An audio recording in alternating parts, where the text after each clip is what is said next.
भर्ती घोटाले में बड़ा अपडेट है। देखिए, सीजीपीएससी के पूर्व चेयरमैन गिरफ्तार कर लिए गए। लगातार ये मामला गरमा रहा था। सीबीआई ने ही टामन सिंह सोनी को गिरफ्तार किया। इस वक्त का बड़ा अपडेट है, सीबीआई ने कुछ महीने पहले ही सोनवानी के घर में छापेमार कार्रवाई की थी और अब गिरफ्तारी भी हो चुकी है, जिसके बाद कई अहम खुलासे होंगे। तो आज सोनवानी की गिरफ्तारी हो गई है। टामन सिंह सोनवानी अब पुलिस की गिरफ्त में। सीजीपीएससी के पूर्व चेयरमैन है टामन सिंह सोनवानी। आरोप लगे थे सीजीपीएससी घोटाले को लेकर, जिसके बाद से लगातार ये मामला गरमाया हुआ था। इस वक्त का बड़ा अपडेट, टामन सिंह सोनवानी की गिरफ्तारी सीबीआई की टीम ने कर ली है। पूछताछ में कई अहम खुलासे आगे हो सकते हैं। तो कुछ महीने पहले सोनवानी के घर में पुलिस ने छापेमार कार्रवाई की थी और अब गिरफ्तारी भी हो चुकी है। और छत्तीसगढ़ के ब्यूरो चीफ मृगेंद्र पांडे मेरे साथ लाइव जुड़ चुके हैं, सीधा उनसे अपडेट लेते हैं। मृगेंद्र, देखिए, टामन सिंह सोनवानी की गिरफ्तारी हो चुकी है, यानी साफ है आगे और भी खुलासे होने वाली। क्या अपडेट, जल्दी से बता दीजिए। कि आज की सबसे बड़ी खबर यही है कि पीएससी घोटाला मामले में टामन सिंह सोनवानी की गिरफ्तारी हो गई है। सीबीआई ने अगस्त में इस घोटाले से जुड़े 15 अलग अलग स्थानों पर छापेमारी कार्रवाई की थी।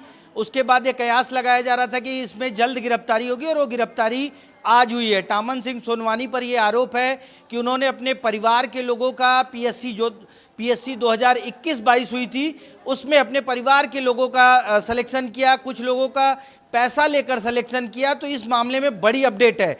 इस मामले को बीजेपी ने विधानसभा चुनाव में भी बड़ा मुद्दा बनाया था और उस समय ये बात आ रही थी कि अगर घोटाला हुआ है, नियुक्ति में घोटाला हुआ है, तो गिरफ्तारी क्यों नहीं हो रही है। लेकिन वो गिरफ्तारी आज हो गई है। कुल मिलाकर सबसे बड़ी खबर आज की यही है। टामन सिंह सोनवानी पीएससी के चेयरमैन थे और उनके परिवार के करीब 7 लोगों का नाम इस लिस्ट में आया था जो 2021-22 की सिलेक्शन लिस्ट थी। उसमें डिप्टी कलेक्टर, डीएसपी और अन्य पदों पर सिलेक्शन हुआ था। इसके साथ ही कांग्रेस के कई बड़े नेताओं का नाम आया था, कई प्रशासनिक अधिकारियों के बच्चों का नाम भी आया था जो सिलेक्शन लिस्ट में है। तत्कालीन मुख्यमंत्री भूपेश बघेल लगातार ये दावा करते थे कि अगर मृगेंद्र, आपको रोकना चाहूंगी, दर्शकों को वो नाम भी एक बार बता देते हैं जिनके वजह से टामन सिंह सोनवानी पर आरोप लगा। वो रिश्तेदार कौन कौन से हैं जिनको टामन सिंह सोनवानी ने नौकरी दिलवाई, यानी डिप्टी कलेक्टर के पद पर तैनाती दी। तो ये नाम देख लीजिए टीवी स्क्रीन पर। बेटा नितेश डिप्टी कलेक्टर के लिए चयनित हुआ। बहू निशा कोसले भी डिप्टी कलेक्टर के लिए चयनित हुई। बड़े भाई का बेटा साहिल भी डिप्टी कलेक्टर बन जाता है तो भाई की बहू दीपा आदिल भी जिला अधिकारी के लिए चयनित हुई, जिला आबकारी अधिकारी के लिए चयनित हुई। बहन की बेटी सुनीता जोशी श्रम अधिकारी के लिए चयनित हुई।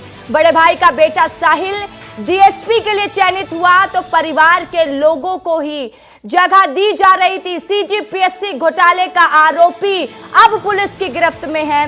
टामन सिंह सोनवानी के रिश्तेदार जिनको नौकरी दी गई, जिनको परीक्षा में पास किया गया, वो नाम देख लीजिए। बेटा नितेश जो कि डिप्टी कलेक्टर के लिए चयनित हुआ। बहू निशा कोसले डिप्टी कलेक्टर के लिए चयनित हुई। बड़े भाई का बेटा साहिल डीएसपी के लिए चयनित हुआ। भाई की बहू दीपा आदिल जिला आबकारी अधिकारी के लिए चयनित हुई। तो भाई बहन की बेटी सुनीता जोशी श्रम अधिकारी के लिए चयनित हुई। लगातार मृगेंद्र पांडे मेरे साथ लाइव जुड़े हुए हैं। मृगेंद्र, देखिए, लगातार विस्तार से हम तस्वीरें दिखा रहे हैं, बता रहे हैं कि किस वजह से आरोप लगा, लेकिन अब ये स्थिति साफ है। गिरफ्तारी के बाद खुलासे भी होंगे और भी गिरफ्तारी होगी। निसंदेह खुलासे भी होंगे क्योंकि सीबीआई ने जिस तरीके से गिरफ्तारी की है वो पूछताछ करेगी और आगे की कार्रवाई करेगी। इस मामले में एक और बड़ा अपडेट आ रहा है। बजरंग पावर के डायरेक्टर एसके गोयल को भी सीबीआई ने इसी मामले में गिरफ्तार किया है। इनके परिवार के 2 सदस्यों का पीएससी में चयन हुआ। बताया जा रहा है कि करीब 41 लाख रुपए का लेन देन किया गया था। ऐसा कनेक्शन सीबीआई ने जोड़ा है। इससे पहले जब सीबीआई ने छापेमारी कार्रवाई की थी तो बजरंग अग्रवाल के घर, बजरंग इस्पात के डायरेक्टर एसके गोयल के घर पर भी छापेमारी की गई थी और वहां पूछताछ की गई थी।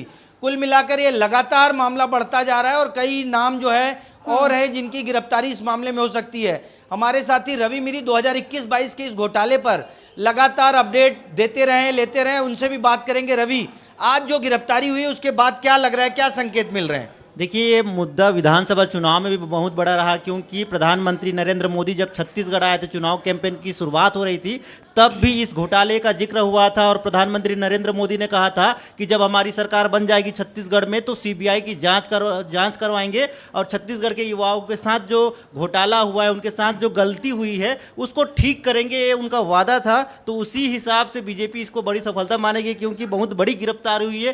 टामन सिंह सोनवानी वो व्यक्ति हैं जिनके रहते हुए बहुत ऐसे भर्ती प्रक्रिया हुई जिसमें सभी विवादित रहा, हाई कोर्ट तक ये मामला गया था। उसके बावजूद भी ये मामला कांग्रेस सरकार में इस पर जांच नहीं हुई थी। मुख्यमंत्री खुद बोल रहे थे, तत्कालीन मुख्यमंत्री भूपेश बघेल, कि अगर गलती हुई है तो शिकायत करें, तभी मैं जांच की कार्रवाई करूंगा। लेकिन उस समय जांच नहीं हुई थी, इसीलिए बड़ा मुद्दा बन गया था। और खास बात यह है कि टामन सिंह सोनवानी से जब विस्तार न्यूज़ की टीम उसके पास भी गई थी, जब ये मामला सामने आया, आप लोग खुद गए थे, तब भी टामन सिंह सोनवानी कुछ भी बोलने के लिए तैयार नहीं थे। तो मतलब समझ लीजिए कि कुछ ना कुछ तो गड़बड़ी रही हुई होगी, तभी गिरफ्तारी हुई है। विस्तार न्यूज की टीम जब टामन सिंह सोनवानी के घर पहुंची थी तो उन्होंने साफ साफ कहा कि अगर मैं गलत हूं तो मुझे गिरफ्तार क्यों नहीं करती सीबीआई। और आज वो आखिरी दिन ठीक है, टामन सिंह सोनवानी ने कहा देखिए मृगेंद्र, अब गिरफ्तारी हो चुकी है, पूछताछ में खुलासे भी होंगे और वो भी अपडेट हम अपने दर्शकों तक पहुंचाएंगे। मृगेंद्र, बहुत शुक्रिया तमाम जानकारी के लिए।